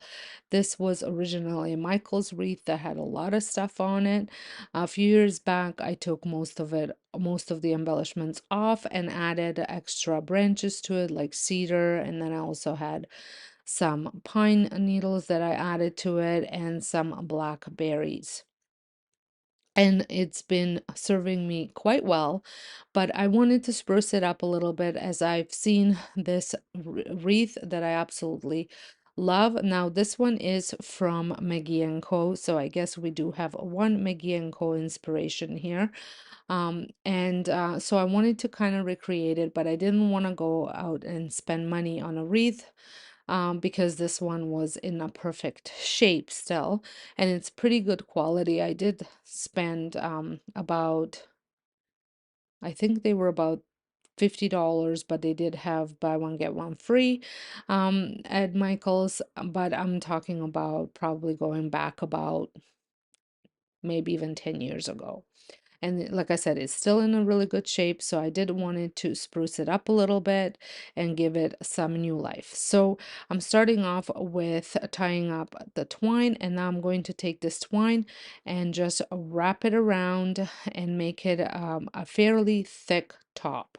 I'm also going to be adding some cedar picks that I have. These came from Timu, which I will show you in just a little bit. I was actually thinking about maybe adding some pine cones, some more pine cones to it, because it does have couple you just can't see. So I was thinking about getting a bit bigger ones and adding those, but I am not doing that in this video. That's something that I might decide to do. Do you guys use real garland wreaths? I did make a real wreath once and that I used on my side door, and I loved it, and it lasted me the whole season. I just went ahead and cut some branches out of my kitchen, out of my backyard, and use those. But I think I did share that on my channel, but probably looking back several years ago. I know you can buy them, but I just wanted to know, do you guys have a fake one, or do you guys use the real ones? I do love the look of the real ones, and it probably would save me some storage space, but I don't love spending the money every year. So make sure when you are tying these up that you leave yourself an end to tie it to. I kind of wrapped it in there, so I was just trying to tie it to a loop. So when I did my next one, I did leave an end. I am not sharing how I did the next one because I it's just a repetitive thing. So I'm sharing with you how I did just the one of them. So here I am adding the cedar picks. Like I said, these came from Timu. They were very inexpensive. I will link them down below.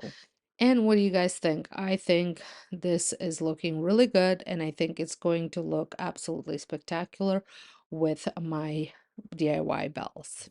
I picked up these picture frames from Dollar Tree, and if you remember a few DIYs ago, I shared a very similar frame, just slightly larger, that I found at HomeSense. These Dollar Tree frames are a perfect substitute if you couldn't find them, find the HomeSense version. Even though they're smaller, you can still recreate the same elevated Ralph Lauren inspired look. I started by taking the frames apart and bringing the pieces outside. I spray painted them in black. I only have a satin finish on hand right now, but it really doesn't matter because the black will be completely covered later.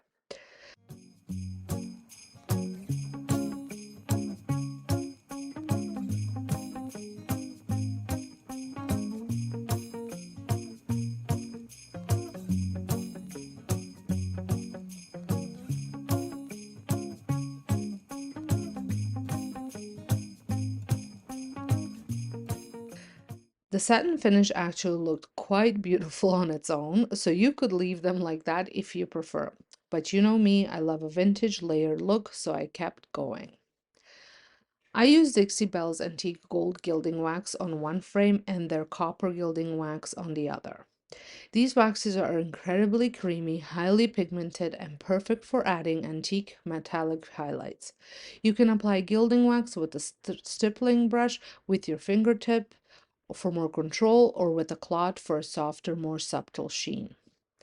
Then they dry quickly, blend beautifully, and a tiny bit goes a long way.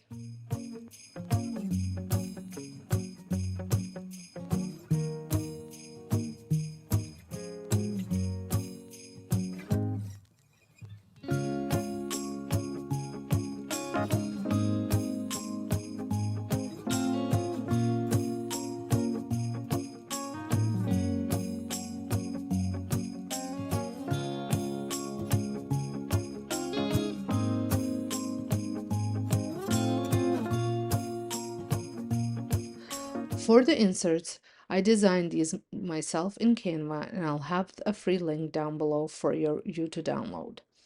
I sized mine to fit the frame as closely as possible, but depending on your printer, you may need to trim them. I used the glass from the frame as a guide to cut them down, since the backing was slightly larger than the insert area.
Once the print was trimmed, I placed it into a frame.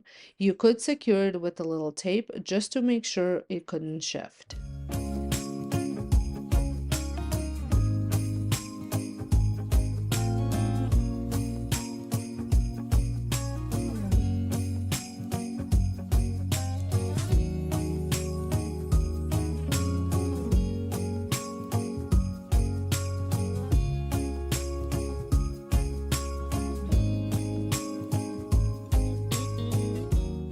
These turned out so adorable, the perfect little Ralph Lauren dupes with all those classic colors and patterns. What colors or patterns say Ralph Lauren to you? Deep reds, tartans, gold? Let me know in the comments. For the last project, I'm working with these plain wood nutcracker. If you follow me on my home channel, you've probably seen these appear all throughout my decor. I picked up 2 more because I wanted to give them a luxurious Ralph Lauren twist. I got them at Dollarama and they were $5 each. I originally planned to paint them in all Ralph Lauren colors, but the wood was soaking up the paint too quickly and it just didn't look right. So I pivoted, which happens all the time with DIYs, and I took them outside to spray both completely black. Now, I know some of you aren't fans of black Christmas decor, but stay with me. I created 2 different finishes, so there's something for everyone. Come and join us in this song. Doesn't matter if the snow is falling, or the wind blows and the rain is pouring. It will always be Christmas in my heart. But this year I wanna hang out with my friends and family, making angels in the sanctuary. Doesn't matter, it is Christmas in my heart.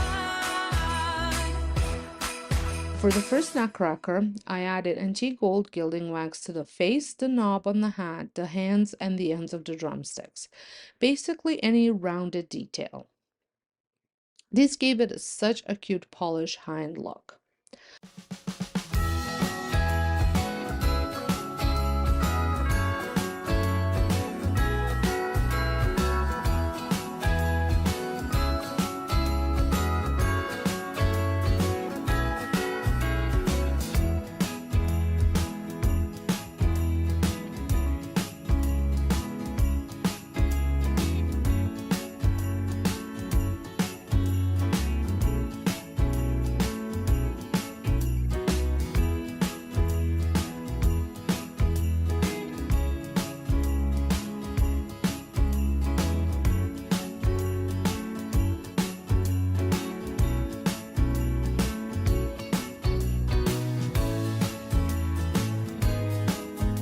For the second nutcracker, I wanted a fully engaged vintage feel, so I brushed the gold wax lightly all over the entire piece. This technique adds instant warmth, patina, and that collected over time charm. And again, this wax goes a long way, even in a tiny container.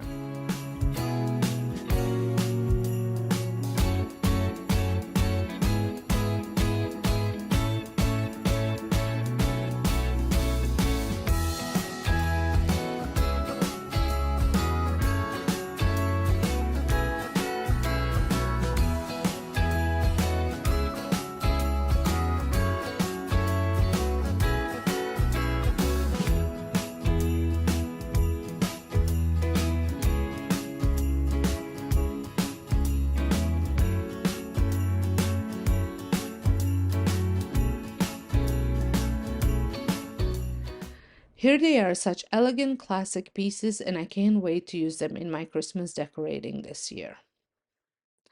Which finish do you prefer, the detailed gold accents or the fully vintage gold wash?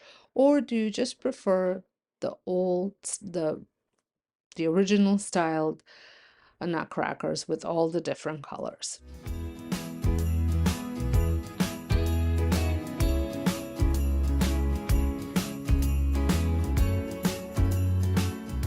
Thanks so much for crafting with me today. I hope you loved these high-end Christmas DIYs, the Ralph Lauren inspired holiday decor luxury look for less projects. If you created any of these, don't forget to tag me on Instagram.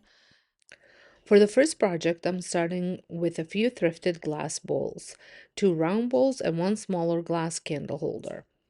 My inspiration came from Pottery Barn's light up snowman decor, which I absolutely adore, and I wanted to recreate that same cozy glow for a fraction of the cost. Once the bowls were cleaned and the price stickers removed, I began by gluing them together, starting with the largest bowl upside down as the base, then stacking the smaller bowl on top, and finishing with the candle holder flipped upside down to form the hat.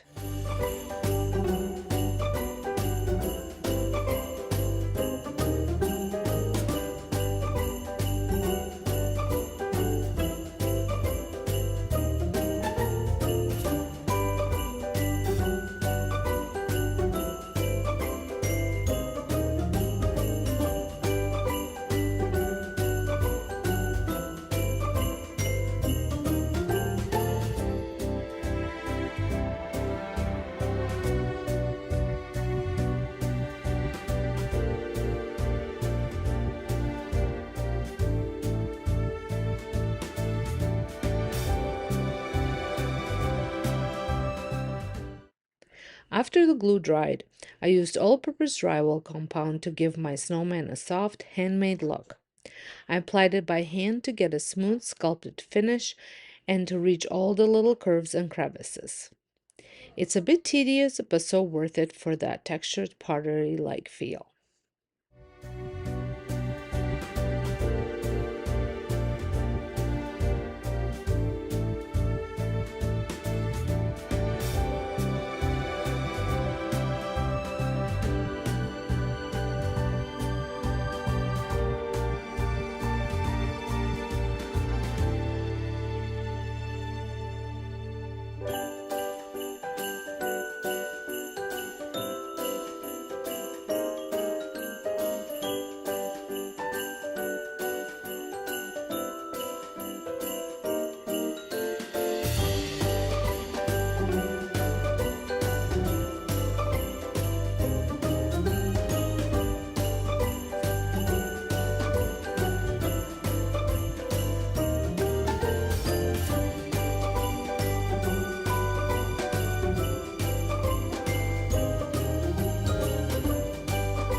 Once I was happy with the shape, I used a small makeup brush to clear space for the snowman's eyes and a mouth and added a few small buttons to the lower section.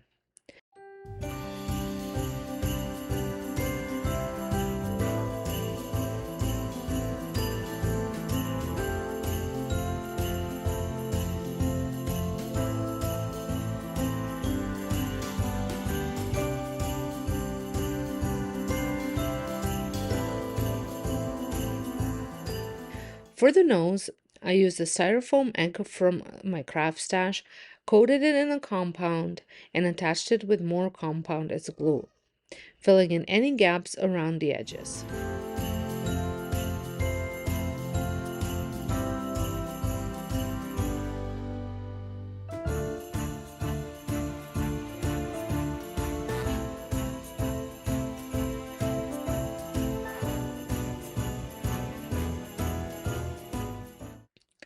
After letting it dry for 24 hours, I sanded everything smooth with the sanding block, wiping away any dust before painting.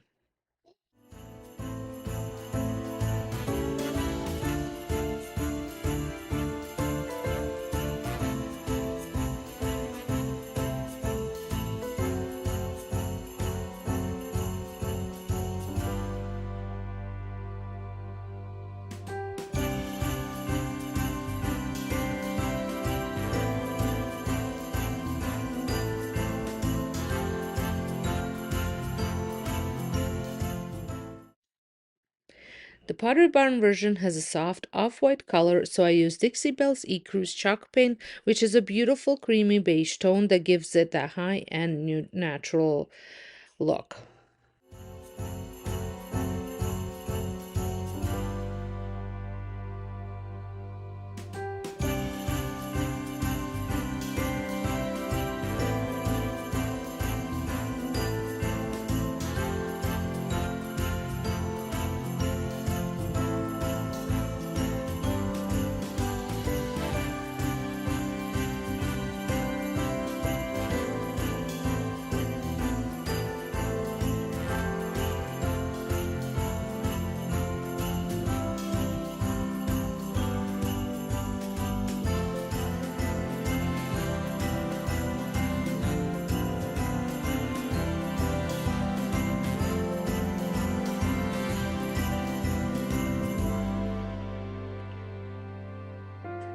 Once it was painted, I couldn't believe how close it looked to the original, and it cost me under $10 to make. It's such a cute dupe and looks stunning when lit up. When lighting it up, make sure to use an LED candle, not the actual candle, because there's no air in it once you put it in there, so it won't stay lit. For my next project, I found a thrifted frame at a restore for just $1.99. It had a champagne silver tone that felt a little cool, so I decided to warm it up using black wax to deepen the details and antique gold gilding wax brushed lightly across the raised edges areas.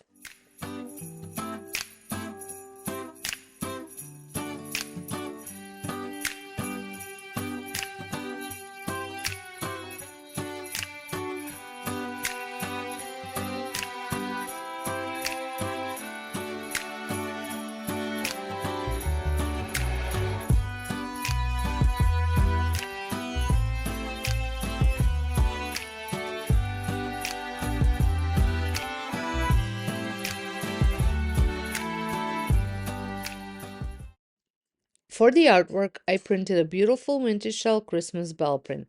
My first try wasn't quite the right size, so I trimmed it down and tried another print to fit better in the frame. I traced around the glass insert to get the perfect fit before placing it inside.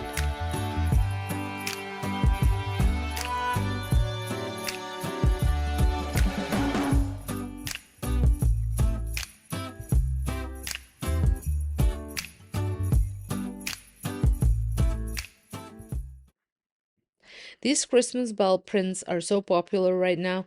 They bring that classic timeless charms that fits beautifully with the Pottery Barn and vintage inspired holiday look. I'll link the shop where I purchased the digital prints below so you can try this project too.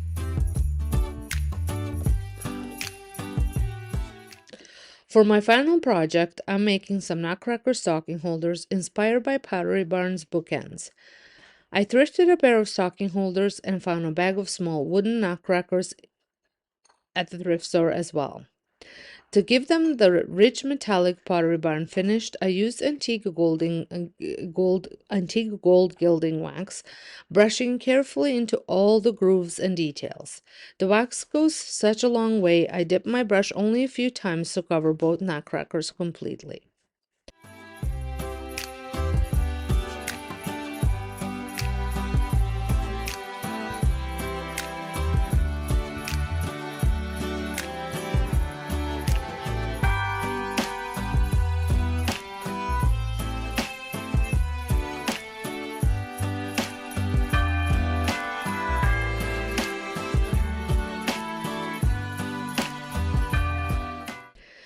To make the base and hanging hooks match, I brushed a light coat of the same gilding wax onto the metal parts, blending everything together into that beautiful warm gold tone.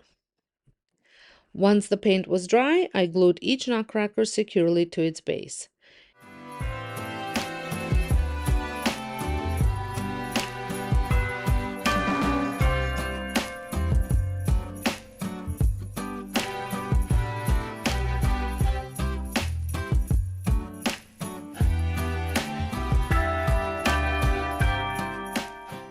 And here's how they turned out. These are such a classy high-end look for a fraction of the cost, and the perfect finishing touch for a Pottery Barn inspired Christmas mantle.